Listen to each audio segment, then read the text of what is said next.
ప్రభుత్వం ఏదైతే ఉందో ఈ రోజున అంబేద్కర్ ఆశయాలు ఏదైతే ఉన్నాయో ఆశయాలను కొనసాగిస్తూ ముందుకెళ్తూ ఉంది. శ్రీ నరేంద్ర మోడీ గారు ప్రధానమంత్రి అయిన తర్వాత ఆయన చదువుకున్నటువంటి లండన్లో ఉన్నటువంటి ఆ భూమిని కానీ, ఆయన పుట్టినటువంటి మధ్యప్రదేశ్లో ఉన్నటువంటి స్థలాన్ని కానీ, మహారాష్ట్రలో ఆయన పోరు భూమిని కానీ 5 ప్రాంతాలని ఇవాళ తీర్థ క్షేత్రాలుగా కోటాను కోట్ల రూపాయలు ఖర్చు పెట్టి ఇవాళ ప్రజలకు అందించినటువంటి వ్యక్తి నరేంద్ర మోడీ గారు. అటల్ బిహారీ వాజ్పేయి గారు ఆ రోజున శ్రీ అంబేద్కర్ గారికి భారత రత్న అవార్డును ఇవ్వడమే కాకుండా అంబేద్కర్ చిత్రపటాన్ని పార్లమెంట్లో పెట్టిన వ్యక్తి. కాంగ్రెస్ పార్టీ ఈ యొక్క అంబేద్కర్ గారిని ఓడించడానికి కోసం ప్రయత్నం చేసింది. ఆయన కార్మిక శాఖ మంత్రిగా ఉన్నప్పుడు 14 గంటల పనిదినాన్ని తగ్గించి 8 గంటలు చేస్తే అటువంటి కార్మిక మంత్రిని తీసేసినటువంటి వ్యక్తులు కాంగ్రెస్ వాళ్ళు. కాంగ్రెస్ పార్టీ అంబేద్కర్ ఆశయాలను తూట్లు పొడిచింది. ఒక భారతీయ జనతా పార్టీ మాత్రమే అంబేద్కర్ ఆశయాలకు అనుగుణంగా పేద బడుగు బలహీన వర్గాలకి, కులాలకి, మతాలకు అతీతంగా పేదవాళ్ళందరికీ కూడా రాజ్యాంగబద్ధంగా సంక్షేమ కార్యక్రమాలు అమలు చేస్తున్నటువంటి ఘనత ఒక్క నరేంద్ర మోడీ గారి ప్రభుత్వానికి దక్కుతుందని ఈ సందర్భంగా తెలియజేస్తూ ఉన్నా. జయంతి ఉత్సవాలని మనం ఈరోజు ఘనంగా నిర్వహించుకుంటున్నాం.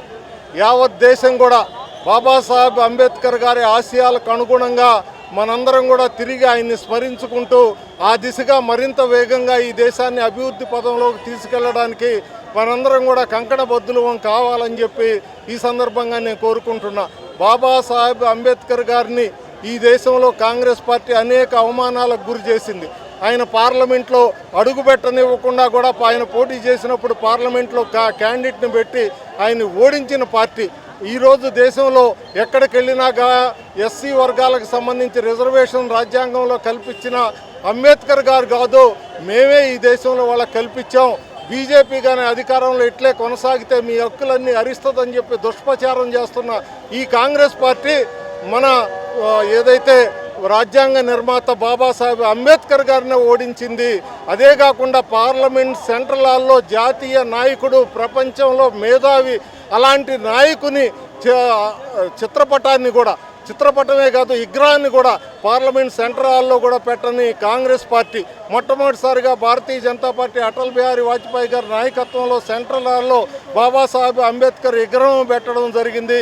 నరేంద్ర మోడీ బాబాసాహెబ్ అంబేద్కర్ గారికి ఏవైతే చిహ్నాలు ఉన్నాయో, ఆయన చదువుకున్న ప్రదేశం, ఆయన పెరిగిన ప్రదేశం, ఆయన పుట్టిన ప్రదేశం, విదేశాల్లో ఆయన చదువుకున్న ప్రదేశం, ఇట్లా 5 ప్రదేశాలను గుర్తించి పంచతీర్థాలుగా పేరు పెట్టి 10,000 కోట్ల రూపాయల లెక్కన ప్రతి క్షేత్రానికి కూడా ఇచ్చి బాబాసాహెబ్ అంబేద్కర్ని గౌరవించింది భారతీయ జనతా పార్టీ.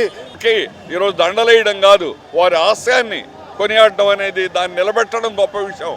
అందువల్ల డాక్టర్ బిఆర్ అంబేద్కర్ దేశ ప్రజాస్వామ్యాన్ని నిలబెట్టడానికి, ఈరోజు సెక్యులరిజాన్ని కాపాడడానికి అన్ని మతాలు సమానమే, అందరికీ స్వేచ్ఛా స్వాతంత్రాలు ఉండాలని భారత రాజ్యాంగం మనకు ప్రసాదించింది. దాన్ని నిలబెట్టుకోవడం అనేటువంటిది ప్రధానం. కానీ మత ద్వేషంతో ఈరోజు పాలకవర్గం పనిచేస్తూ ఉంది, ప్రజాస్వామ్యాన్ని ఖూనీ చేస్తూ ఉంది. దేశంలో కనీసం 5 నిమిషాలు కూడా పార్లమెంటులో 65% జనాభా కలిగినటువంటి రైతాంగ చట్టాల గురించి చర్చ జరగలేదంటే ప్రజాస్వామ్యం ఏ పరిస్థితిలో ఉందో. 4 లేబర్ కోడ్లు 5 నిమిషాలు కూడా పార్లమెంట్లో చర్చ జరగకుండా వారికి ఉన్నటువంటి బ్రూట్ మెజారిటీతో ఆమోదం పొందిందని ఈరోజు కార్మికుల మీద రుద్దుతున్నారంటే ఎంత దుర్మార్గంగా వ్యవహరిస్తుందో మనం అర్థం చేసుకోవచ్చు. అందుకని సెక్యులరిజాన్ని కాపాడడానికి, సామాజిక న్యాయాన్ని కాపాడడానికి, ప్రజాస్వామ్యం కోసం సిఐటి నిరంతరం పనిచేస్తుందని డాక్టర్ బిఆర్ అంబేద్కర్ గారికి 134 జయంతి సందర్భంగా జోహార్లు అర్పిస్తున్నాం.